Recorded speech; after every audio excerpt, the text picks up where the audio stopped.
తాజా అంశం చూస్తున్నాం. ఆదాయానికి మించిన ఆస్తుల కేసులో Mahabub Nagar deputy transport commissioner Kishan నివాసాల్లో ఏసీబీ సోదాలు నిర్వహిస్తోంది. హైదరాబాద్ సహా 12 చోట్ల తనిఖీలు చేపడుతున్నారు. మరిన్ని వివరాలు మా ప్రతినిధి శ్రీనివాస్ అడిగి తెలుసుకుందాం. శ్రీనివాస్, మహబూబ్ నగర్ డీటీసీ కిషన్ పై ఆరోపణలు ఏంటి? ఎక్కడెక్కడ సోదాలు నిర్వహిస్తున్నారు? ఆదాయానికి మించి ఆస్తుల వ్యవహారంలో Mahabub Nagar deputy transport commissioner Kishan Nayak పై ఏసీబీ సోదాలు నిర్వహిస్తుంది.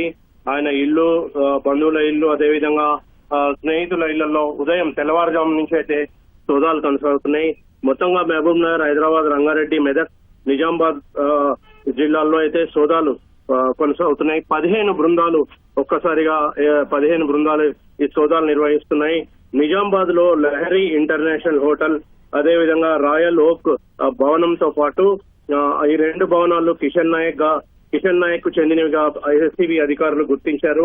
ఇంకా భారీగానే అక్రమ ఆస్తులు కూడబెట్టినట్లు ఇప్పటికే ఏసీబీ అధికారులు గుర్తించారు. ప్రస్తుతం అయితే సోదాలు కొనసాగుతున్నాయి. సోదాలు పూర్తయిన తర్వాత, అంటే సాయంత్రం లేదా రాత్రి పూర్తయిన తర్వాత పూర్తి వివరాలు ఏసీబీ అధికారులు వెల్లడించే అవకాశం అయితే కనిపిస్తోంది. ధన్యవాదాలు శ్రీనివాస్.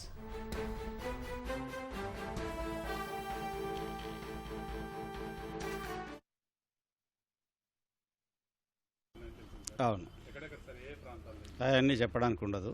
నేనైతే ఇక్కడికి వచ్చినాను, ఇక్కడ నేను చేస్తున్నాను.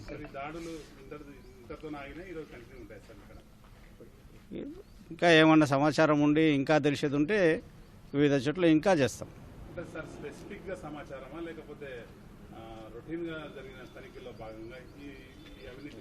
కేసు రిజిస్టర్ అయింది, దాని మీద తనిఖీలు చేస్తున్నాం.